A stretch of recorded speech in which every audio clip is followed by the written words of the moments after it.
Hello everyone, thank you for joining Soper's Canvas at another video of stick blender hot process on the countertop, done in 10 minutes. Yes, I was able to achieve this soap within 10 minutes and I was able to get it as fluid as I did, which I was very pleased, and I'm very excited to show you from start to finish how I accomplished that.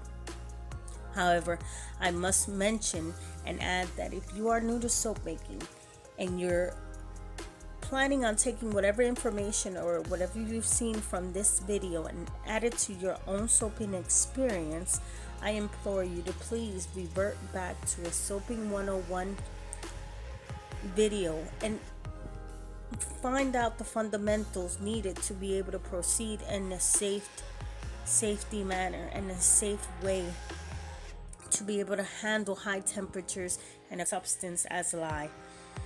I tell you this because even as me being as knowledgeable as I am, I've had accidents and it's not fun, and you can even scar yourself. I just wanted to add that before we continued, because this, although I am showing you what I'm doing, it's not a tutorial. I just showing you how I've accomplished and what I went through.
This eruption was not wanting to be tamed. It was real at this point, so I was just trying to work it down as much as possible because it just wanted to spill over.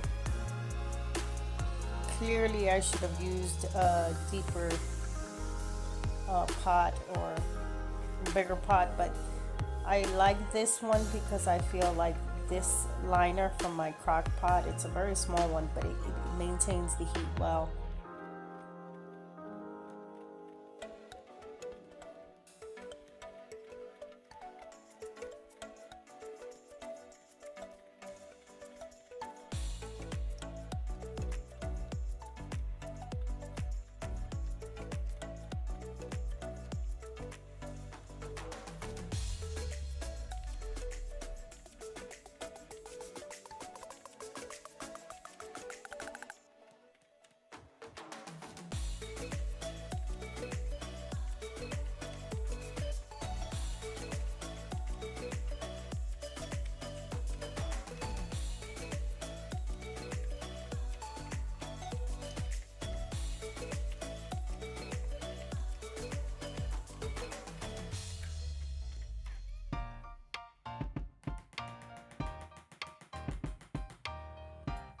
Okay, final stage is the gel stage, Vaseline stage. I cover it now, and as I'm getting my after cook ready, it's gonna even gel more.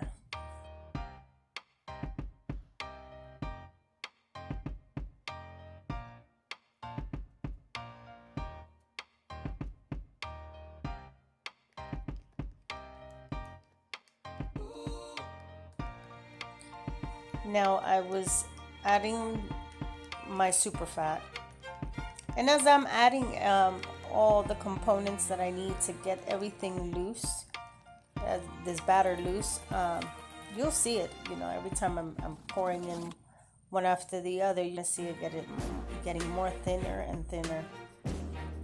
And I was really like, wow, this is awesome, you know. And I used in total 38%. I started off before the cook 33%. Then I used the rest for the after cook. And I put it back into the liner because I kept it on warm. I wanted to maintain that fluidity, and I felt like doing this was really helping me. I've done it twice this, so it worked out. And I kept covering it. If you're noticing, I mean, yes, I edited the video, but I kept covering the crock pot because as I was getting the rest of my after cook, I did not want any air or any heat escaping from the crock pot at all. So that's just something I prefer to do.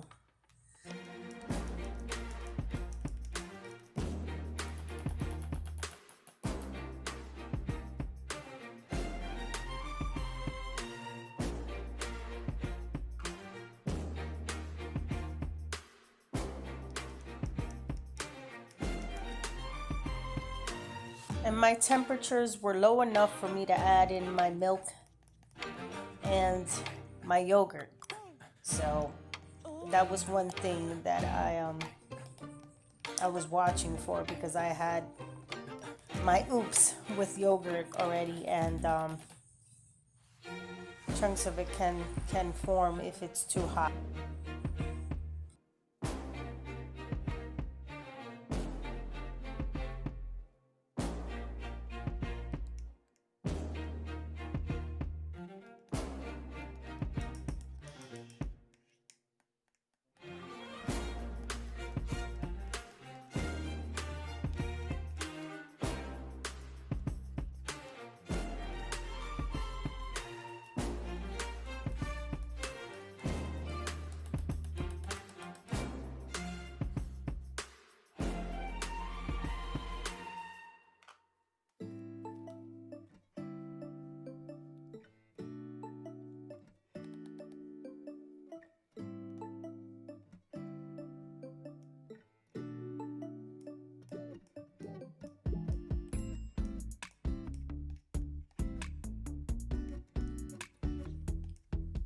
I'm stirring a lot, only because I need to make sure that all the ingredients that I've added is distributed well throughout the whole batter.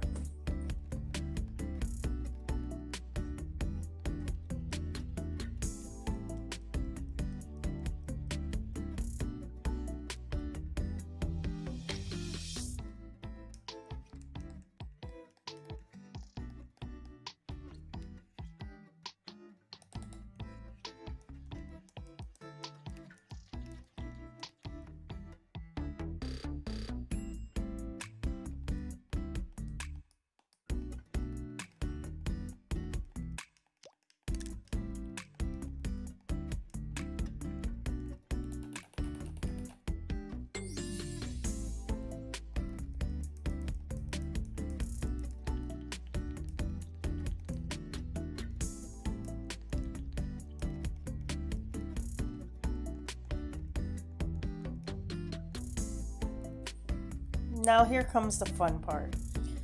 I was separating my colors out. And I'll be honest with you, this is not the design I was aiming for. But the fact that my batter was as fluid as it was, I was not disappointed. I was just happy enough that I was able to get my batter as loose as I did. So I'm covering everything to make sure that I'm keeping that heat in to have it, as liquid as possible, because I wanted to try out some designs. It did not work out the way I wanted to, but again, you learn as you go.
As you can see, I can pour it into the mold instead of glopping it, and that was awesome. I thought that was just golden.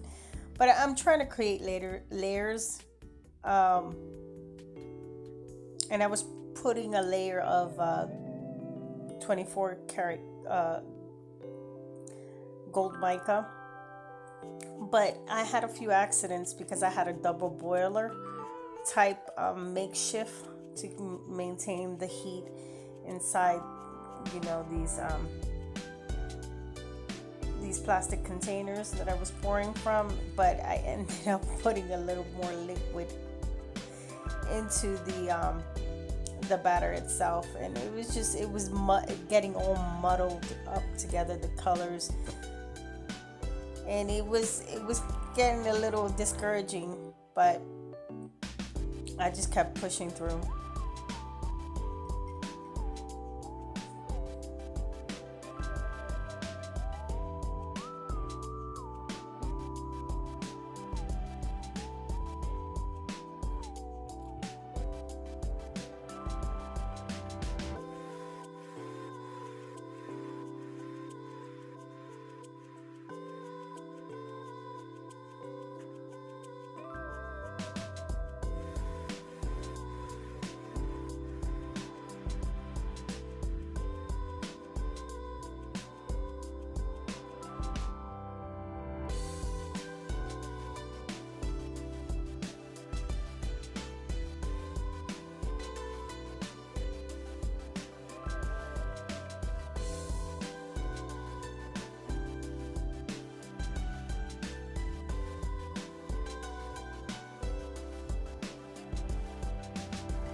Y'all probably thinking, what in the world is she doing? Yes, I agree. I was thinking the same thing.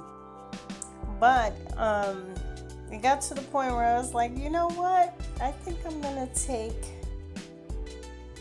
a hanger to this and just swirl it. Because these layers were not working. It wasn't working out. It was too fluid. It was just not going the way I wanted to. So I decided just to take a hanger to it, swirl it in there a little bit, and it was so loose that I was able to do that. And with hot process, that's awesome. So I decided to top it off with a little bit of mica for a little glitz on top, and I was done. And I waited for it to get hardened in the fridge for 4 hours.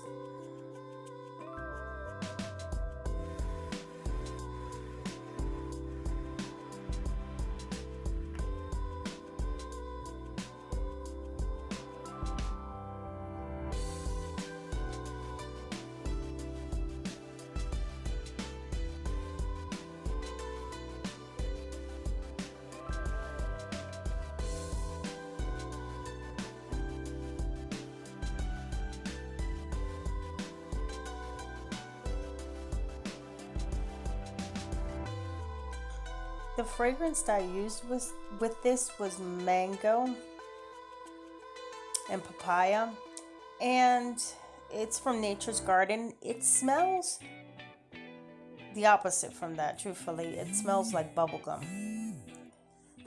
So I thought it kind of fit with how the soap looks. I mean, it seemed like it matched the theme of it.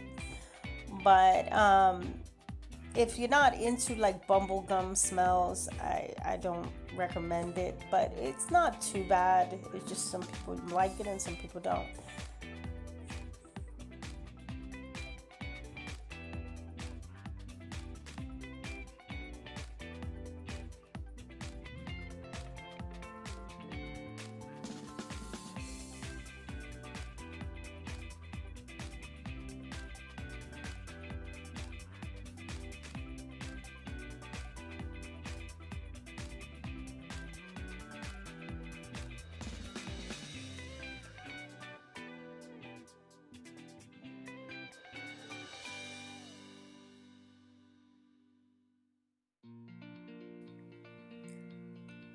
Each bar had its own swirl, its own design.